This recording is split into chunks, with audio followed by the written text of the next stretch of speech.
And welcome to One More Thing podcast. This morning, I'm joined with Dr. Larry Baucom. Good morning. Well, it was you and I both on stage, week 2 of Christmas Fog, and peace. And what I loved what we did in that dialogue was we kind of gave sort of the cultural definition of peace, this idea of tranquility and no problems, no war, no fog. But Jesus, the way he taught peace was that it was a little bit of a different understanding of what peace was. And it's sort of encompassed and enraptured in this idea of shalom. And in your education, what did shalom, how were you taught that word, that sort of etymological word? Well, it meant, in my teaching, my understanding, it was a word of greeting and a word of also of departure. So it was the hello, goodbye, shalom. But it really means may the peace of God be with you. You know, you used to say peace on the journey, but let the peace of God, in other words, may the presence of God be with you all day. And as you depart, may the presence of God stay with you. And somewhere along the line, I think the Jewish culture initially, there's some things very strong for us to learn, and that is the peace that's inside you, the shalom of God. And I think it's this God presence. I think when we continue to look for God out there in the stars, and we keep begging him for him to come in, it's so different than the realization that God is with me. I mean, the word Emmanuel this time of year, God is with us. Yep. He's around us. He's within us. I think that's a much more healthy a way to see peace, rather than peace is the absence of war. It's kind of like they're not telling us what it is, they're telling us what it's not. That's right. Peace is the absence of war. Peace is the absence of chaos. Yep. But what is it? What's the absence of these things? No, but what is it? That's right. And I think it'd be good to say it is the presence Yeah. of God within us.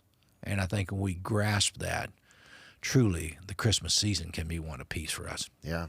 It's amazing. I mean, that was our first point, was that peace is not this absence of the fog. It's peace, God's presence within us in the midst of that fog. And every time you see, and I would love your theological analysis of this, anytime you see Jesus, like when he calms the storm, like the storm is already raging, and he brings that peace. And it's as almost as though it's this idea of God knows us well enough to know that we're going to get angry. There are going to be things that create anxiety in our life. It's not the absence of anxiety. It's not like God is promising it's life is no anxiety. It's carefree. But it's like in the midst of those. Why is that such an important teaching, to know that peace is available in the midst? Because if I'm laying on Lido Beach and I got a Corona in my hand, there's really nothing that's bothering me in that moment. And I feel peace, but that's not the peace. The peace is in the midst of a storm, in the midst of anxiety. You can still have peace. Why is that such an important distinction between the absence of something? Well, I think that's well said. I think that's very possible that you can be in the midst of a huge issue in your life. Maybe you go to the hospital and you hear a loved one they're not going to make it.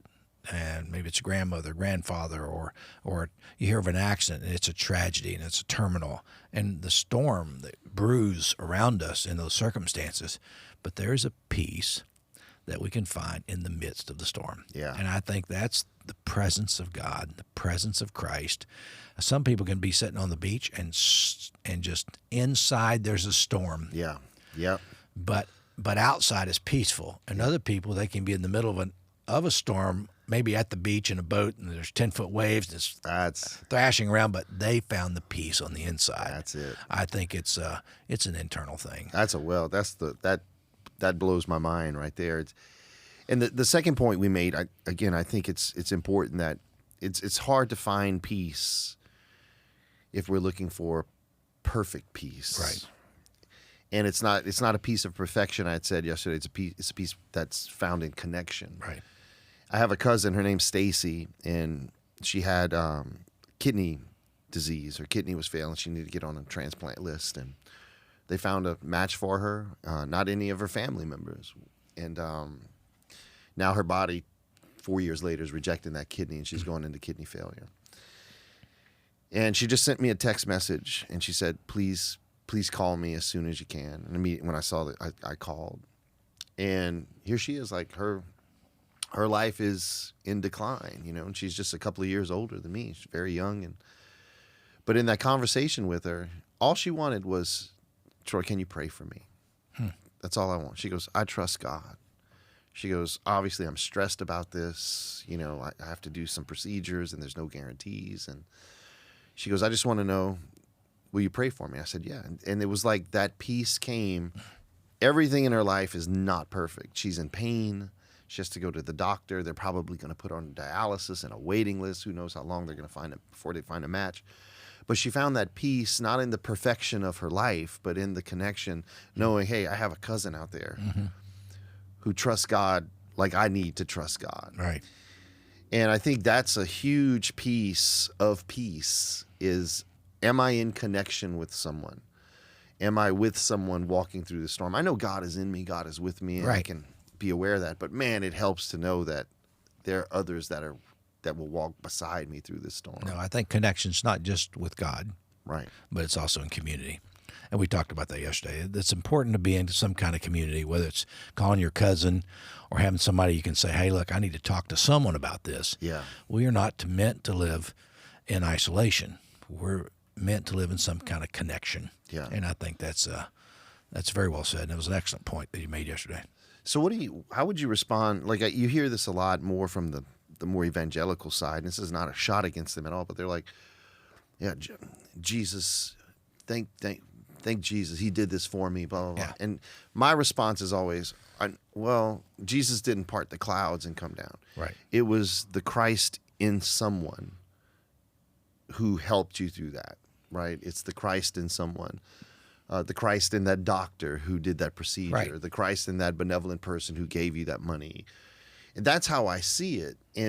But for them, it's almost like it's that teaching that I've learned from you is that we've focused so much on the divinity of Christ, we miss the humanity of Christ that allows us to make those connections. What would you say? No, I think it's very well said. I think that sometimes we want to see these supernatural miracles happen, and people say, well, and I can say I don't believe a lot in supernatural miracles. Right.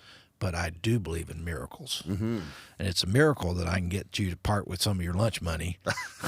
It's a miracle I can get someone to part with their lunch and share among 5,000. It's a miracle when people open up in community and they begin to help one another. It is the very presence of God in this world, and we celebrate that.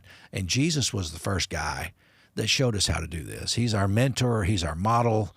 I mean, he's the guy that we follow. I'm a Christ follower. But it is not the human Jesus that really changed the world. It was the Christ or the God within him as he embraced it. Yep. That we began to see, we need to live this kind of life of selflessness and care and sharing and helping people in all the different ways. And if we do that, I think we too, and Jesus said, you'll do greater things. Yeah. You'll still see miracles happen. Yeah. But it may not be the miracle where you pray for rain and it rains.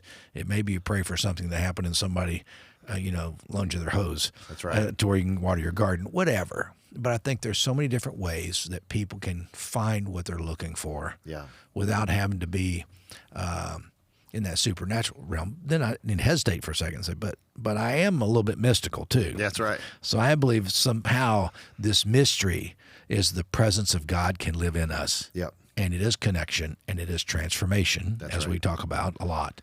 But I think that's really powerful. So we talk about peace, this connection, this not isolation, but in community, this transformation that happens because of that.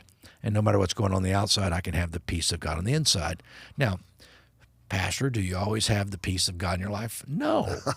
There's some days I'm a terrible example of that. I get caught up with whatever, and things frustrate you from could be a football game that just has you all on edge and runs your blood pressure too high, or could be hearing about somebody that is going through a difficult time. But when we can find a way to step back and center, I think life becomes better. I read something recently about a person that looks up and sees a hot air balloon, and they go, wow, look at that. That's amazing. How wonderful that is.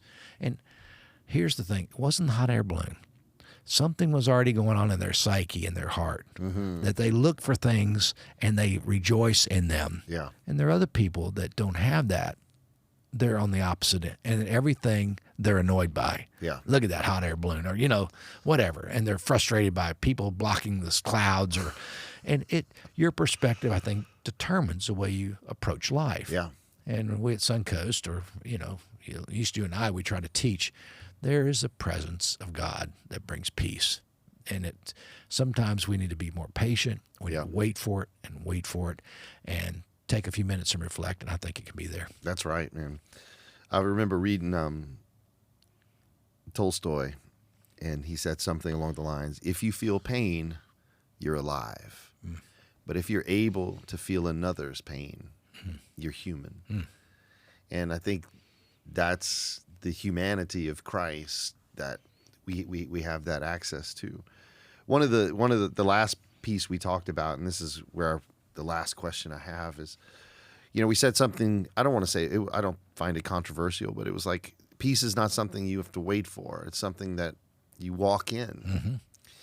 And sometimes to walk in peace, you have to walk out of situations. You have to take a step back. Right.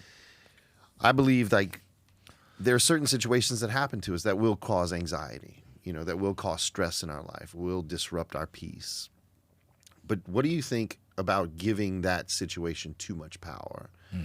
Because the Stoics, the philosophers I study, say these ideas, we suffer more in the imagination than we do in reality. And it's not the problem itself that's the problem, but the way we're thinking about the problem, that we're letting the problem seep into areas that it probably shouldn't, that don't let this issue gain too much control. It should cause you stress and anxiety because that's what's going to make you respond, but not more than it's due. No, I think that's well said. I mean, I think also that there are some techniques that we use to help us do that. So what are those practical techniques?